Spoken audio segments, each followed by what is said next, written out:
away we go.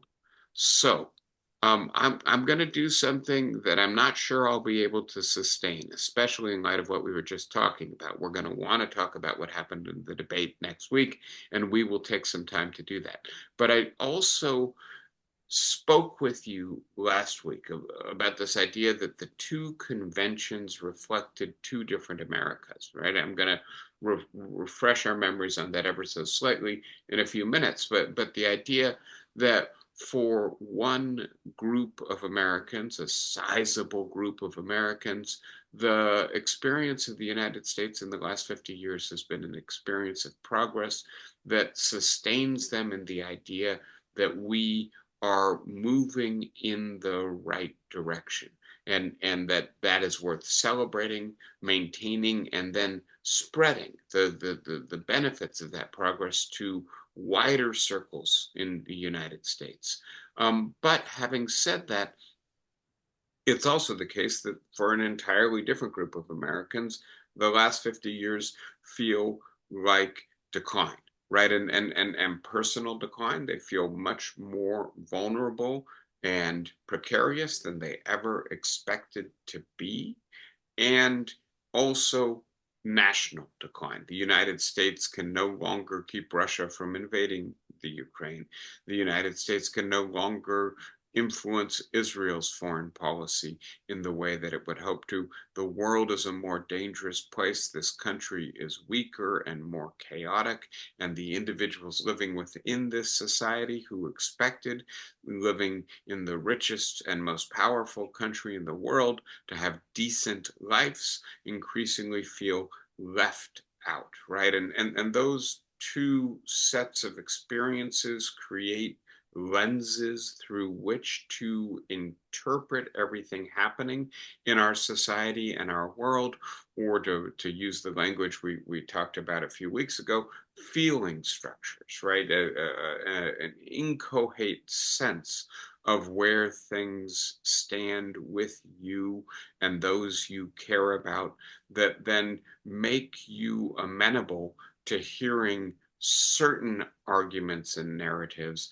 but not other arguments and narratives, and that we have a sharp divide, and that sharp divide was reflected in the profound difference between the Republican nominating convention and the Democratic nominating convention, between how Harris conducts herself on the trail, where there's a fair bit of joy and celebration in her campaign, and how Trump presents himself on the trail. I go back to his inaugural address, the title of which was American Carnage. He has the greatest hits of American Carnage that he plays when he's out on the trail. And so to explain this, I want to drill down on political economy. And for those of you who know the history of the social sciences a little bit, you may know that when Adam Smith or Ricardo or Karl Marx or Malthus or John Stuart Mill or even John Maynard Keynes, although it's getting to be less the case by the time Keynes writes. But when the great thinkers of the 18th and 19th century wrote about what we call economics, they referred to it as political economics. And this reflects a certain moment in history, especially European history. And that's a moment where these Greek terms, political and economic, right, which originally referred to the city state and the home and are seen as diametrically opposed to each other. The home is the place of deprivation, of lack of freedom, where you meet your material needs. And most of the people who live in the home, women and children and slaves, are not even allowed into the polis, the city, the space of what we now call political freedom or liberty, where people no longer try to meet their needs, but freely decide together how they're going to conduct their common affairs. Well, those opposed terms, right? Never the twain shall meet is the original sense of those two terms begin to become combined in the 17th and 18th centuries because all of a sudden we have tax states, right? We have states that get their resources not from the private wealth of the monarchical family, the lineage that controls the monarchy, right? That's the old model. But now no family is rich enough to fund the main activity of modern states. That activity includes modern warfare, right? Where modern warfare is not the nobles bringing their horses and their swords and their armor out to the battlefield, but ships and right cannons and well-trained and equipped armies. And doing all that stuff is expensive, and the way in which you fund it is not through the private wealth of the nobility or the royal family, but by taxing everyone in your society. And that means how quickly your economy grows, how much wealth it generates, how much wealth can then be taxed, right? And used to support the operations of the state is perhaps the fundamental political question of the 18th and the 19th centuries as these now nation states, not city states like the Greek model, start to rival each other for control of Europe, but also for control of the rest of the world through colonial and imperial struggles. And the result of all of that is that figuring out how to make your economy work is a political question. And so with that background, I want to return to the 19th century way of thinking about this and to suggest that we would be well served to have more politics in our economics, to be more engaged in political economy in the 21st century. And that's in part because we want to understand how we got to where we are. How is it that we ended up with two Americas with such diametrically opposed interpretations of what's happening in our country? And I'll say just a few more things about this very briefly at the outset. One of them, I imagine this experiment in which an anthropologist who has been in some sort of deep freeze hibernation for 50 years sees those two nominating conventions from the last couple months, and you ask them, right, what's going on here? Could they believe that these were contemporaneous events in the same society? Because the messages are so opposed that it's hard to believe that the protagonists are really talking about the same place at the same time.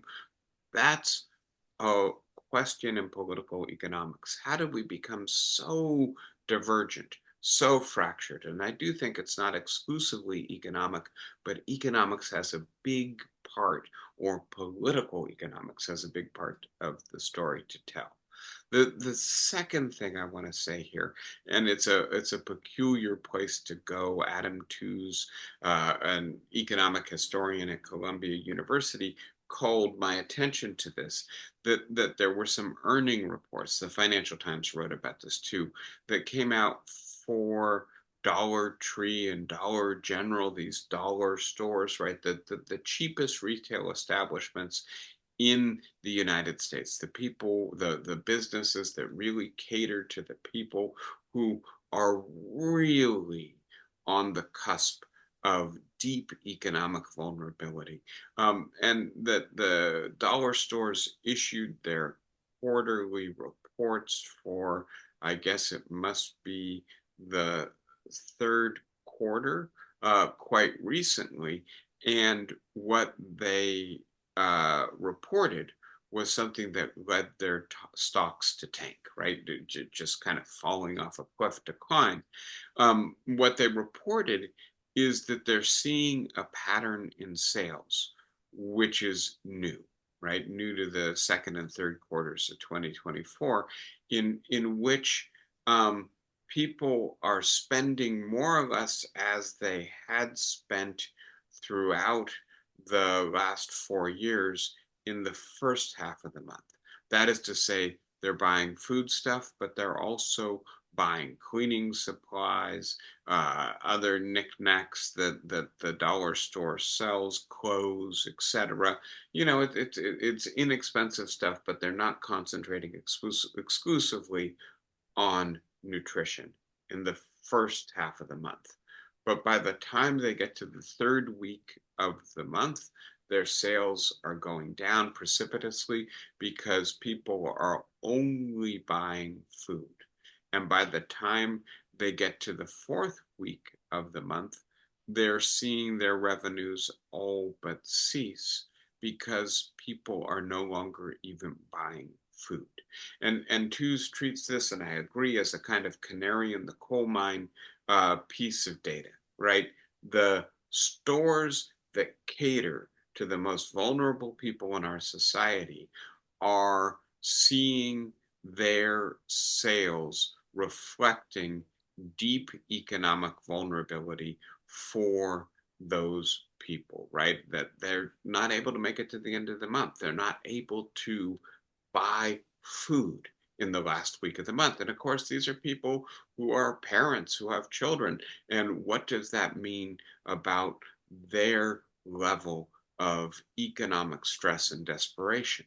And so when we see the data that 70 to 80% of Americans believe the country is headed in the wrong direction, and therefore have greater credence and sympathy for the story of American decline and the effort to transmute their anxiety into anger that propels Donald Trump and the MAGA movement, as opposed to the more hopeful, more optimistic, more joyful story of Kamala Harris, I think, begin to understand why it is, going back to the conversation we started with, right? Why it is that I'm not sure Liz and Dick Cheney changing their party, or at least indicating that in this presidential race they're going to vote for the Democrat, is going to reach those people or is going to be convincing to those people.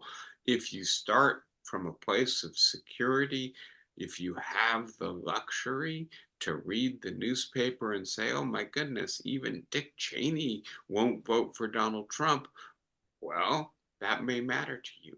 But if you are struggling to put food on the table for your children in the last week of the month every year, I think you're in a different place, right? You don't really have the time or the bandwidth to think about what the Cheneys are thinking about. You are incredibly vulnerable and incredibly anxious.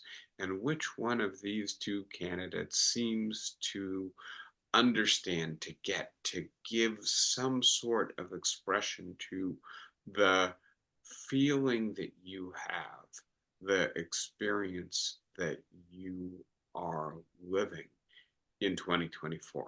And so I want to say some more with you about how our economy got to the place where so many people are vulnerable, and what we should be thinking about in trying to repair this in the 21st century. And so to use political economy as a tool to have that conversation. I'll say one more thing about this, and here I'll focus more on Harris than on Trump. You may have noticed at the beginning of the week, Harris gave an economic policy speech in New Hampshire in which she backed away from what she and her campaign had previously endorsed, which is the Biden tax plan for his second term, right? And that plan involved higher tax rates for wealthier individuals and corporate tax rates. It involved a new kind of tax, which is a wealth tax on unrealized capital gains for people with $100 million or more in resources, right? And so very quickly, that last idea. If you have a portfolio with more than $100 million in it, and let's say the stock market is doing what it did for the first 8 months of the year and not for the last week. That is to say, going up at a quite healthy rate. So at the end of the year, you have $110 million. You've seen 10% gain. Well, even if you don't sell your stocks, even if you don't realize that gain by converting your wealth into income that then you have to declare. The Biden plan would have taxed the increase in wealth and not taken it all away, but maybe 2% tax on it, right? I like this proposal, and I like this proposal for two reasons, right?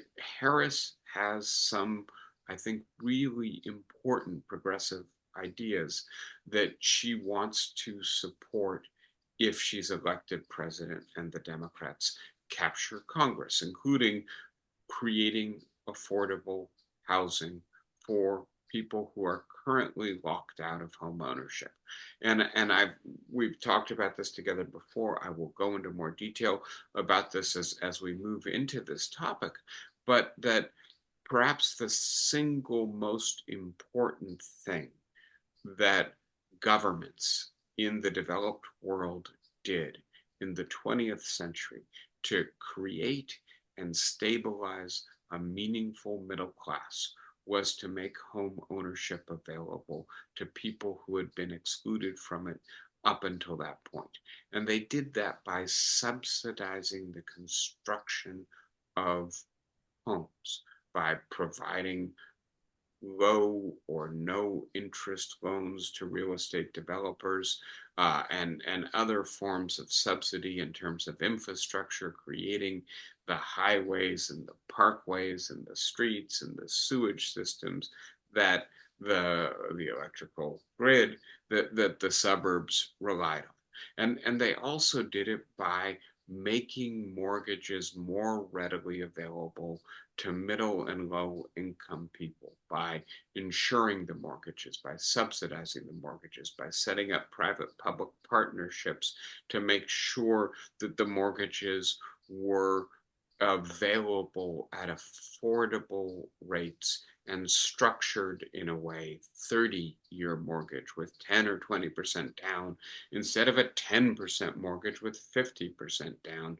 that made housing possible, right, for large swaths of people who, once they started to acquire wealth, moved up the wealth ladder, became middle class, were no longer simply losing most of their income to their monthly expenses, because now instead of renting and thereby enriching a landlord, they were buying and thereby actually generating their own wealth. And this not only lifted the newly emerging middle class up, it provided a basis from which they could support their children and subsequent generations, to get them into neighborhoods with good schools, to get them funded for their educations, to ultimately assist them in purchasing homes themselves. I think this is a story that's familiar to many of us, and Harris wants to do this again. I'm not sure the details of her plan add up to being able to do it on the scale that FDR and the New Deal Democrats or various European social democrats did it in the middle of the 20th century. But it's a movement in the right direction. But it's also expensive. And so if she relinquishes some of the more aggressively progressive aspects of the Biden tax plan, does she have the money to do this without running up the deficit? And then I'll just add very quickly, one of the things that I particularly liked about the new Biden tax plan is that it was an anti-oligarchic plan. And in saying that, I do mean quite literally that the United States now has an oligarchy, a people, a group, a small group of our fellow citizens who, in many ways, rule the rest of us on the basis of their concentrated wealth.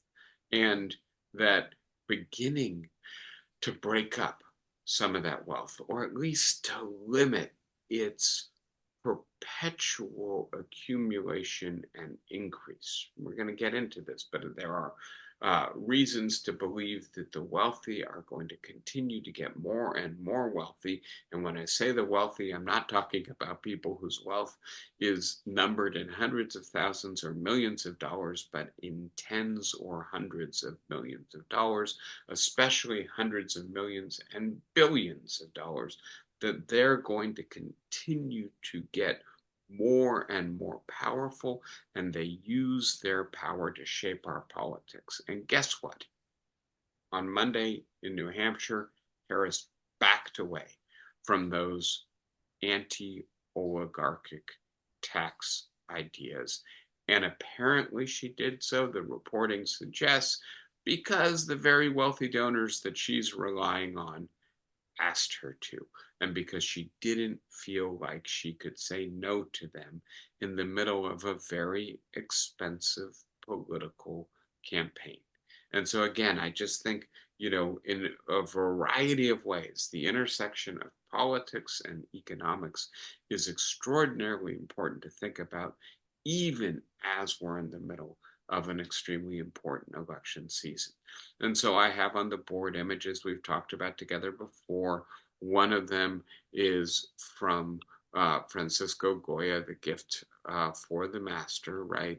And it's an image, it seems to me, a really distilled image of social hierarchy and how social hierarchy distorts human psychology and creates the sense of deep inequality.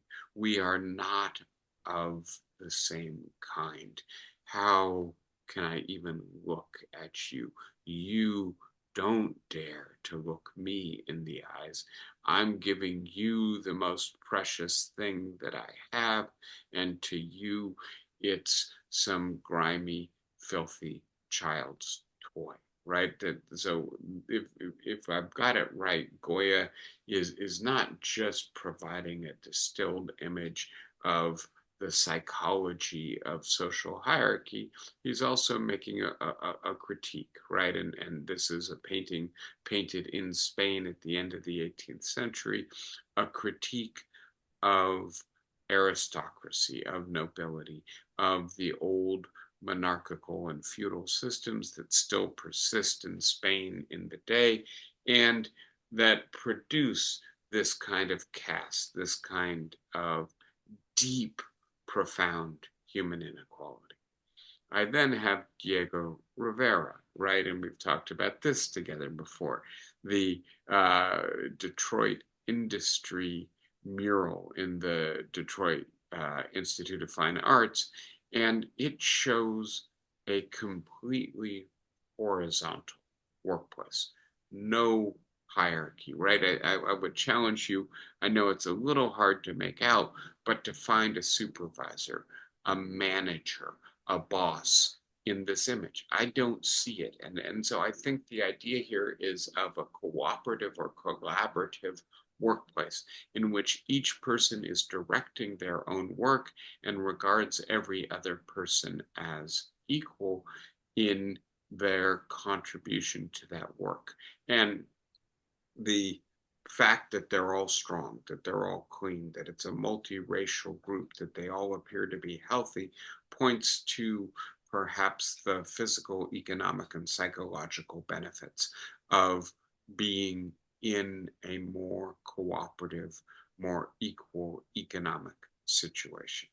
So the transition right between these two works to me represents in many ways the transition from a feudal to a democratic political economy. Different politics generate different kinds of economics, and the economics in turn feed back on and support the politics. But I have a third image here, again familiar to all of us, Edouard Manet, the old musician, and this is an image of dispossession, but dispossession directly related to capitalist modernization, right?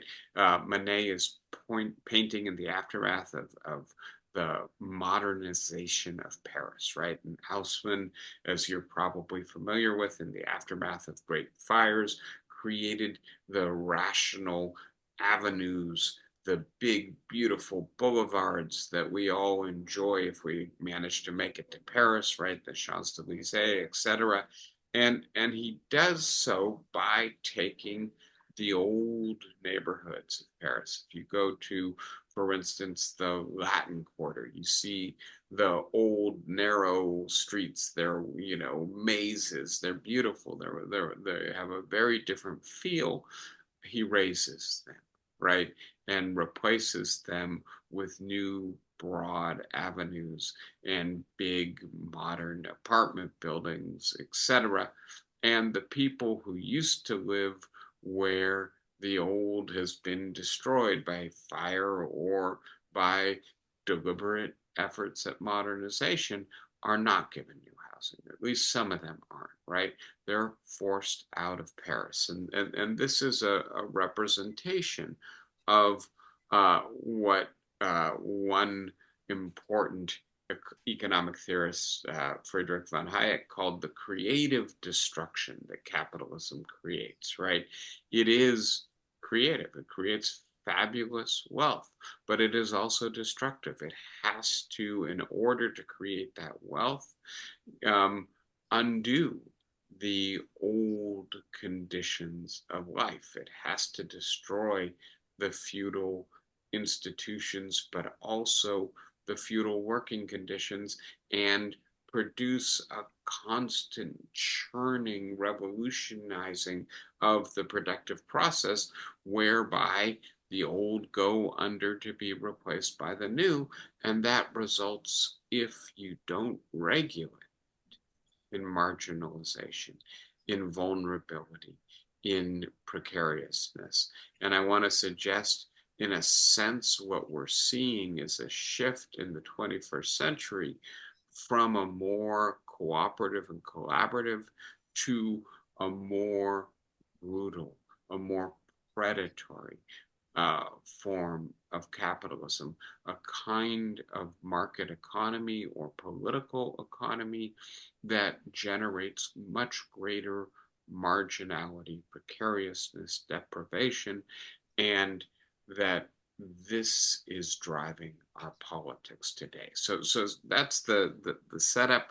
Let me begin to get into a little bit more of what I envision speaking with you about. And I should have mentioned, right, that today I want to talk about a little bit of history, both history of economic thought and history of the economics of a country like the United States in the 20th and 21st century.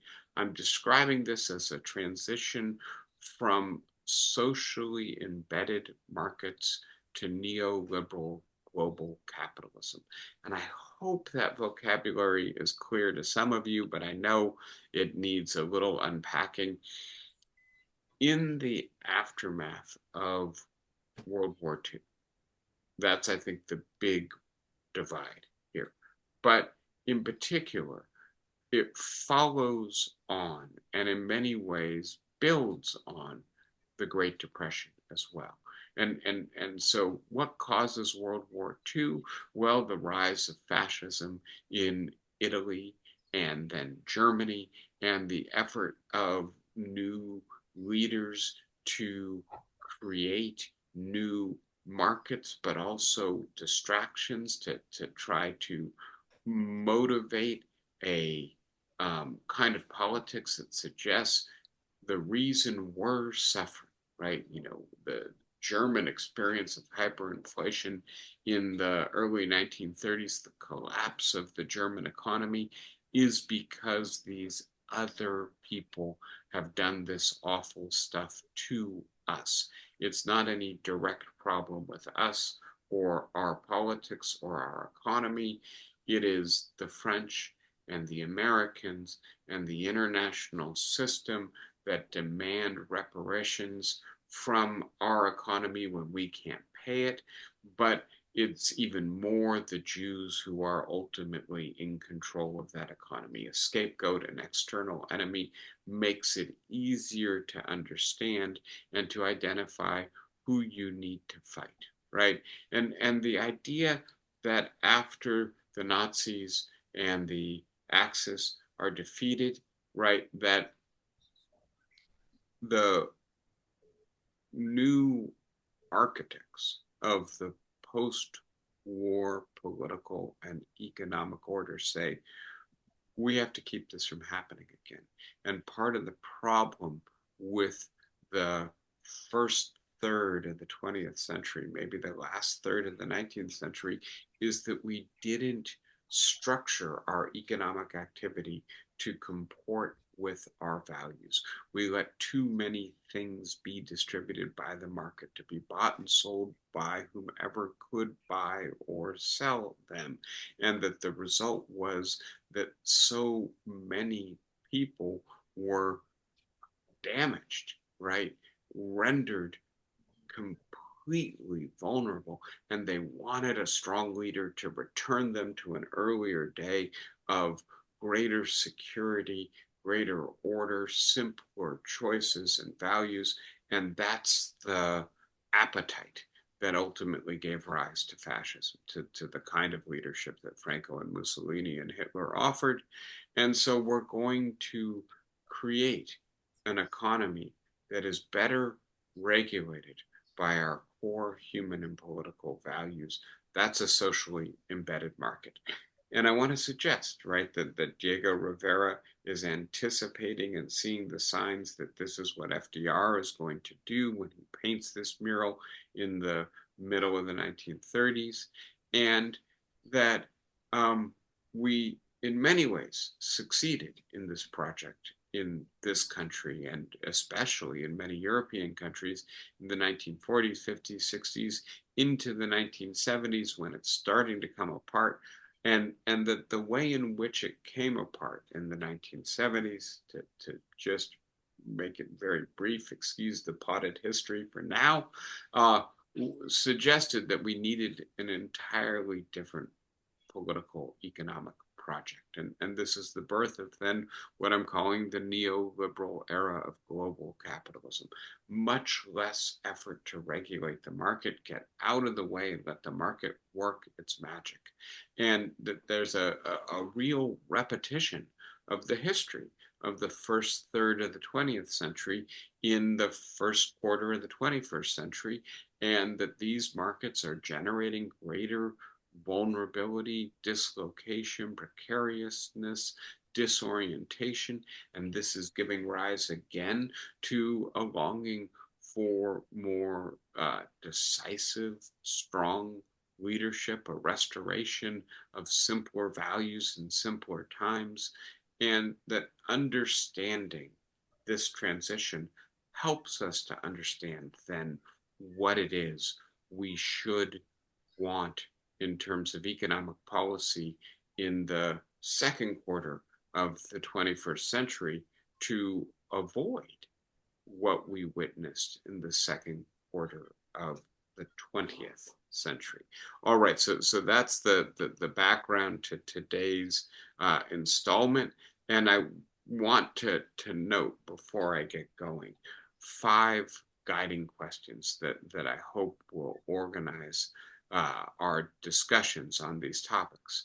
The first is, what is the most defensible conception of democracy for the 21st century, right? And I hope that in a sense that question at least makes sense.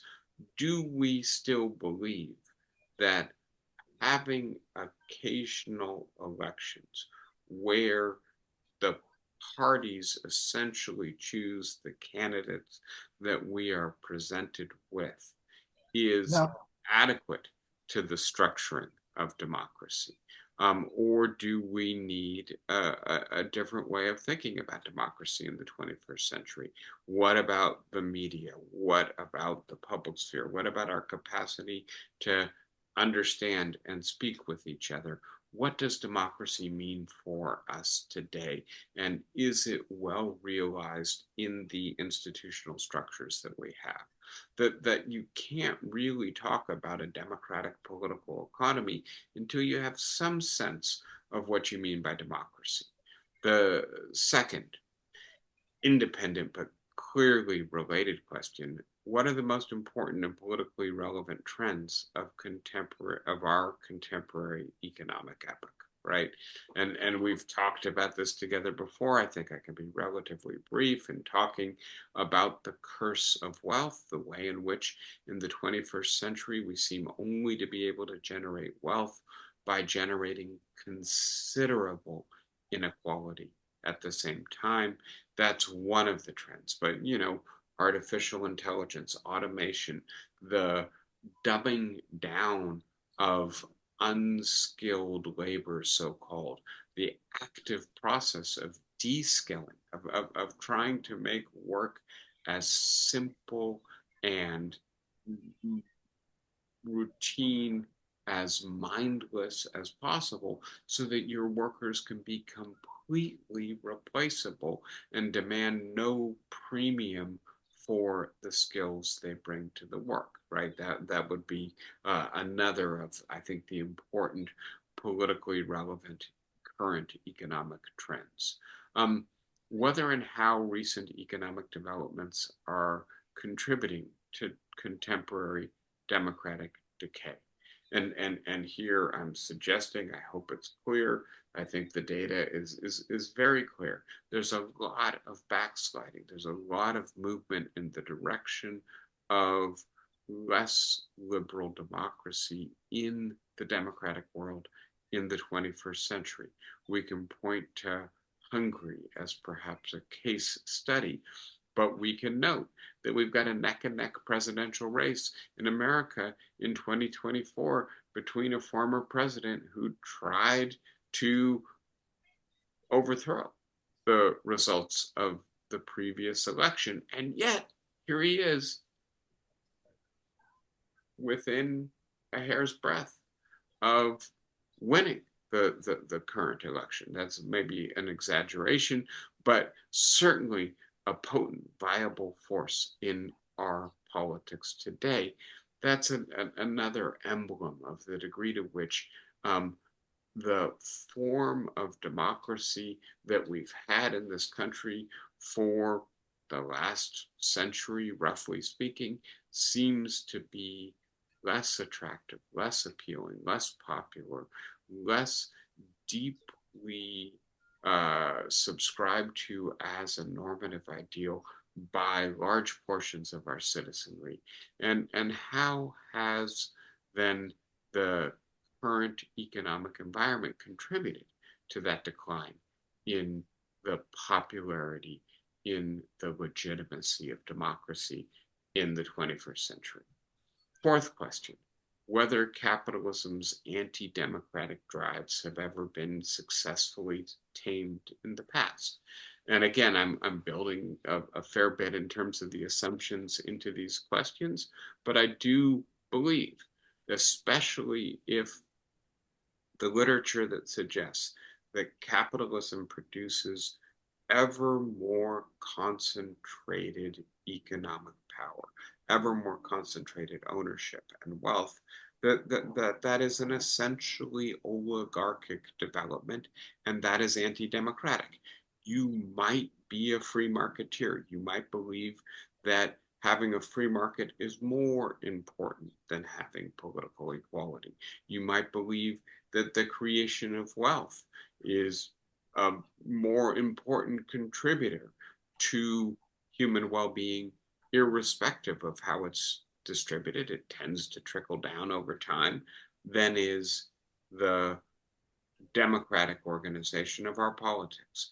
having said all of that, right, there are debates to be had here, but I don't think the debate actually extends to the question of whether or not capitalism is fully supportive of democracy in the 21st century. It generates too much inequality. It generates too much manipulation, too much distraction for us to continue to believe that capitalism simply is a supporting economy for a democratic polity. Fifth and finally, what are the prospects for proposals for democratically controlling capitalism's impulses? Can we construct a democratic political economy in the 21st century? And if so, where do we start? And again, this will eventually lead us then back to some of the policy disputes that are animating this election.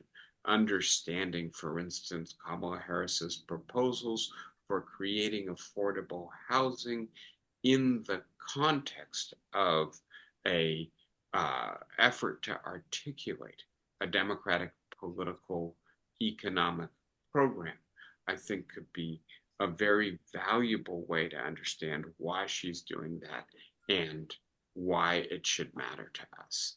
I was going to say just a little bit to refresh your memory, but I think I've covered it at this point about the two conventions and the way in which the Republican nominating convention seemed to be cast primarily to people who would be persuaded by the title of Jay McCloyd's important work, Ain't No Making It. That in the 21st century in the United States, our aspirations are leveled. We just don't think that this system works for us. Economically, we are falling behind. The idea of prosperity is a pipe dream. The idea of deep precariousness is our lived reality, right? And by the way, ain't no making it because our political system is not going to do anything for us. And that's in part because the people who are doing well are indifferent to our suffering and our well-being, to the way in which their wealth is purchased on the backs of our growing vulnerability, right? And that message resonates with a large portion of the American population, a large portion who may not love everything else about Donald Trump, but feels like at least this core story he's telling is a story that aligns with the experience we've had over the last 50 years. And that this is then the origins of the growth of populism in the United States, but also in the rest of the democratic world as a potent and ascendant political force. And so to bring this to a close for today, right, the core question I'm asking and the core suggestion I'm making is that populism is rising and in ways that threaten replacing democracy with less liberal forms of government, with more autocratic forms of government, precisely because our political economy no longer supports democracy, makes it feel as if, makes it seem as if the political system of liberal democracy is inadequate to the task of securing the economic well-being of large portions of the population. Let's give something else a try. My hope is that we will find an alternative to populism, find an economic program that allows us to move in a more democratic direction as opposed to retreating from democracy. But then it's incumbent on us, the partisans of democracy, to figure out what that economic program is. That's where I want to go with you in the coming weeks. All right, I think I will stop there. We have started out with some discussion of contemporary politics, moved into the stuff that I'm hoping to set up for you for the coming weeks. Obviously, we will spend some time talking about what happened in the debate next week, but I do want to continue this conversation for several weeks to provide a richer context for thinking about the economic policy debates we should be having in 2024, even if maybe we're not. Who wants to start us out with a question or a comment? I kind of went fast through a bunch of material because I'm trying to lay the groundwork for what I hope we'll be discussing in the coming weeks in greater depth. Let me know. Do you need me to explain or go into more detail or clarify anything? Or are there comments or thoughts you have based on what I've already said? Anybody want to start us out?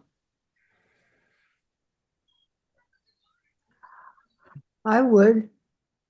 Go Hello? ahead, Iris. Yes. Um, the great problem with reaching numbers of people is how simplistic can the message be? Trump's message is so simplistic. It's so easy. You denigrate your enemies, create fear, and invite people to join your train. The Democratic side is much more nuanced, recognizing the complexity of the issues. How on earth do you get people to take the time and the energy to embrace a more complex dialogue? Yeah, Iris. And I will tell you, I've been doing this little thought experiment in my head. If I were trying to prep Kamala Harris for Tuesday's night's debate, if I understand what you just said and what we've been talking about, that Trump's appeal is primarily for people who are feeling economically vulnerable, left out, and who are angry about it and want someone to blame for it.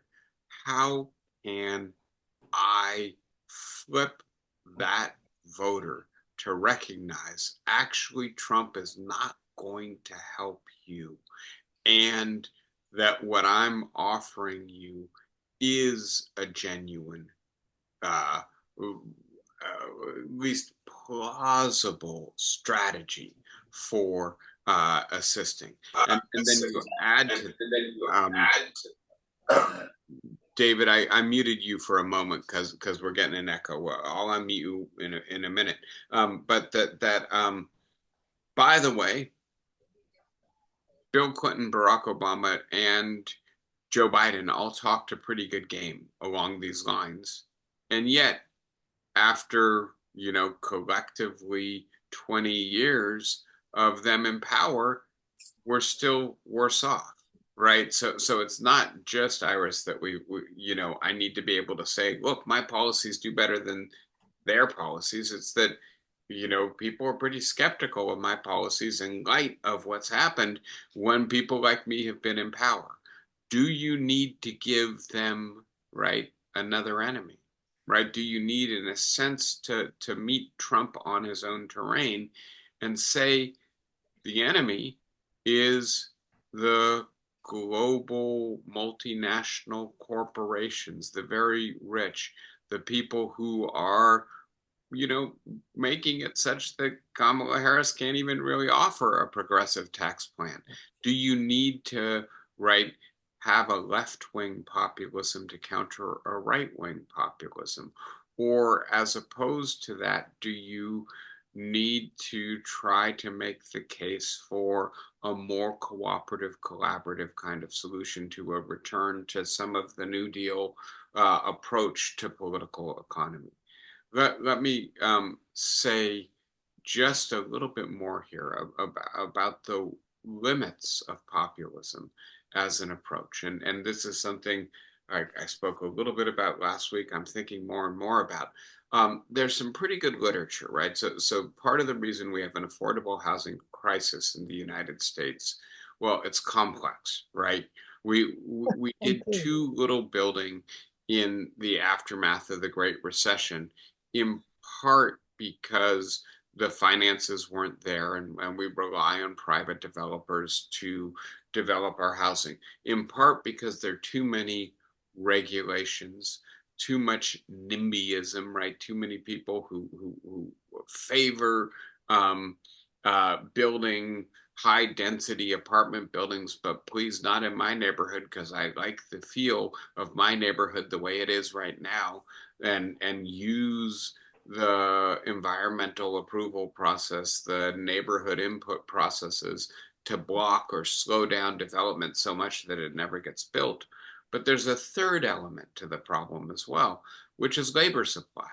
And so there's some really interesting studies that prove, I think, or maybe that's too strong a word, but offer a very plausible explanation for a decline in housing county by county that accompanies the enforcement of the Safe Communities Act of 2008, right? And this is an act that demands that immigration customs enforcement starts inspecting factories and other facilities to see if they're employing illegal or undocumented immigrants, and then basically forcibly deports them if they are, right? And the result was a substantial decline as this legislation was rolled out and enforced in the availability of construction labor, especially low skill, low income, foreign born laborers. And it turns out all across the country, a substantial share of the labor building our houses is undocumented migrants, right? And so the suggestion is that this slowed housing construction by as much as a third over the period where it was enforced. The relevance of this, right? I hope it's clear. If we've got an affordable housing crisis, if purchasing a house or an apartment is one of the best paths into middle class economic security, and we've also got a populist vein in our politics that is anti immigrant and that is leading not just Donald Trump, but Kamala Harris also to promise to have aggressive immigration enforcement, we're going to be having a tug of war between two different policy domains in a Harris best case scenario, right? She wins, the Democrats win control of the House and the Senate. They do two things at the same time. They try to subsidize the construction of middle class affordable housing and aggressive immigration reform, and all of a sudden you have a labor shortage, right? I worry that the left-wing populists, and I know I've gone on and on, Iris, but yes, that the left-wing populist approach may not work. And so that puts us right back where you started, where someone like Harris has to make a much more complicated argument to Trump's very simple, it's all their fault claim. David, go ahead.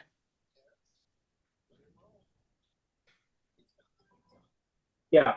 Uh, I was reading this last week a couple of economic analysis of Trump's economic plan and Harris's, and the consensus seemed to be that if Harris did everything she wants to do, we'd add $1.7 trillion Brilliant.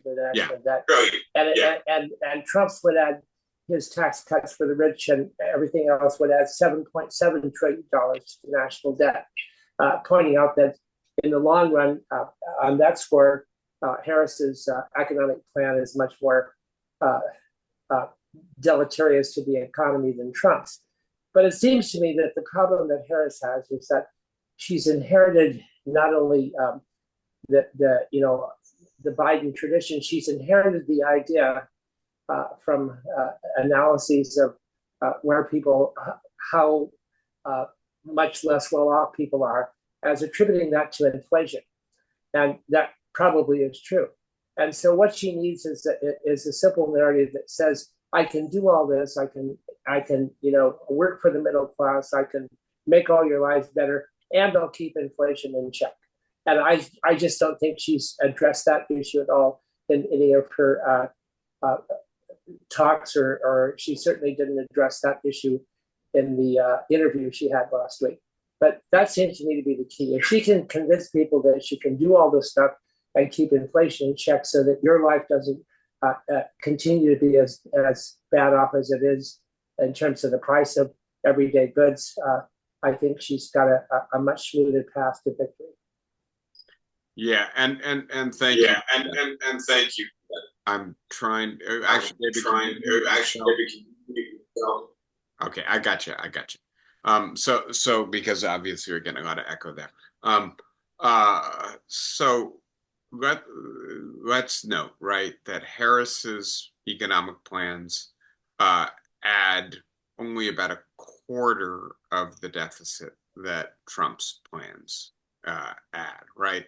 And that, let's remember, right, increased governmental deficit spending means increased governmental borrowing, right? The government has to issue more bonds, and that takes some of the money that might have been invested or lent to other people and puts it into government coffers, and that tightens the money supply. What does that do? That increases interest rates and potentially generates inflation. So larger deficits are inflationary. So Harris's plan is maybe less inflationary than Trump's plan, which involves making his tax cuts permanent and having still greater tax cuts, right? He's floating ideas of reducing the corporate tax rate, et cetera. And then let's add, right, that the central prong of Trump's economic plans, and I think really two of them. One of them is to round up and deport those immigrants who do not have authorization to be in the country, and to really tighten immigration enforcement on the southern border to keep new immigrants from arriving who don't have documentation. That shrinks the labor supply, right? And in ways that I was just talking about with housing, but we could talk about with a variety of other sectors in our economy: agriculture, service, medical care.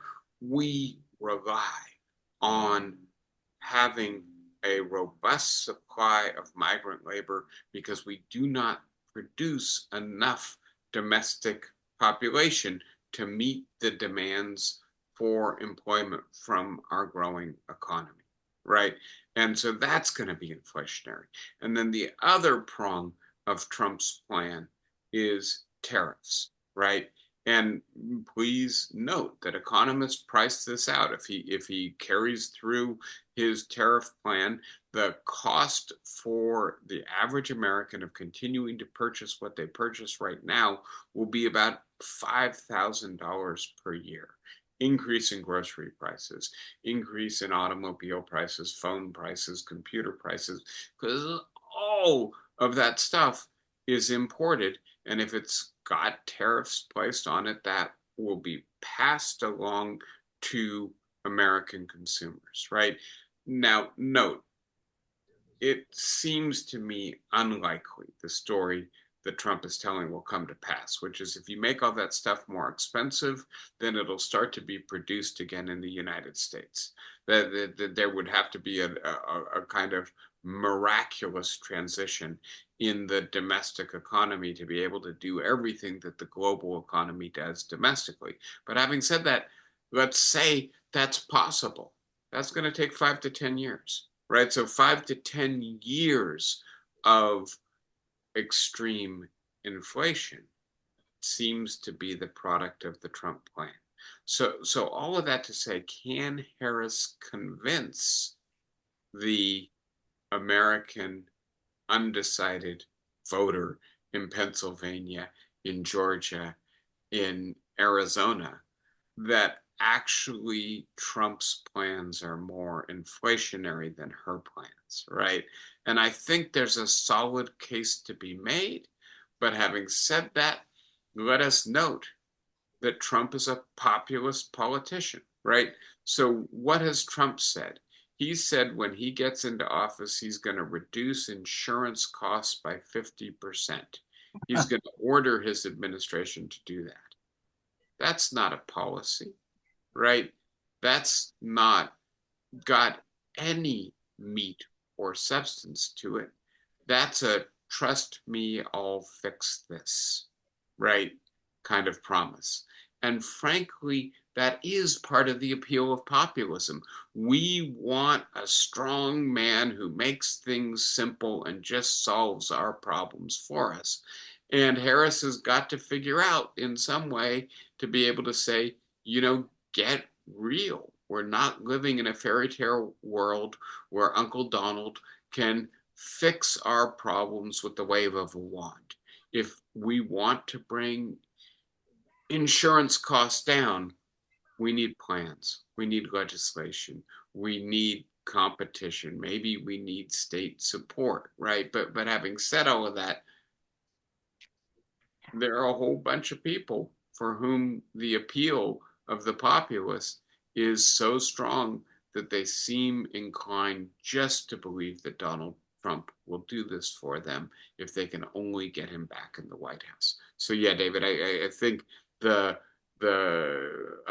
dimensions of what Harris has to do in the next couple months, and especially a few nights from now in the debate, are staggering.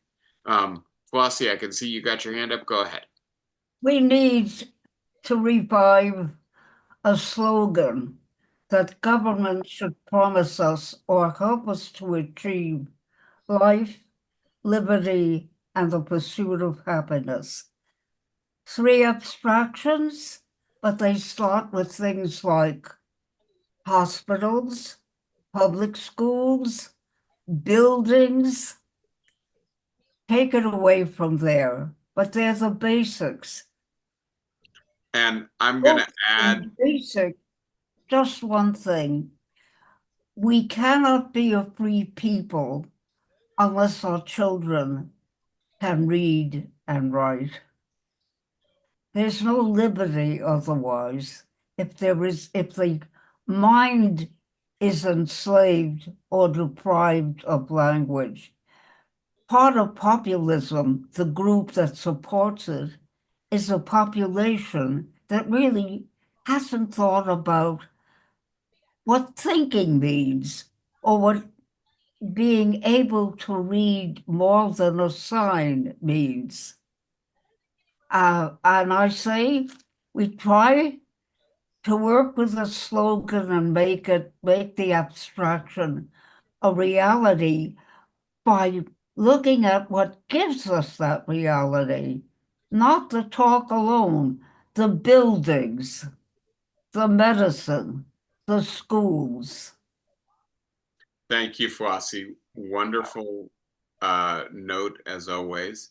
Let me point out that should Harris win, there will be a teacher in the White House, in the Yes. person of Tim Walz, right? And so who knows, maybe a little bit more emphasis on the broad human value of education, right? And the way in which the world of ideas, of history, of literature, narratives, poetry opens up to you all of these opportunities for making meaning, right? That are not there for you if you're just scraping by and don't have those resources. Then where you started, right?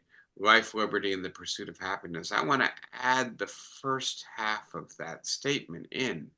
All men, or perhaps to make it 21st century, all persons are created equal, right? And that we should have equal rights, and that those are the equal rights that are perhaps the most important of those rights.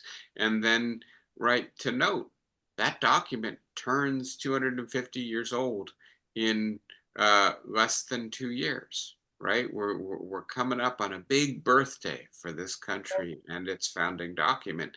And can we have greater fidelity to it? But that Jefferson, in his hypocritical way, right, articulated the creed of the country, which is fundamentally a commitment to equality for all persons, right?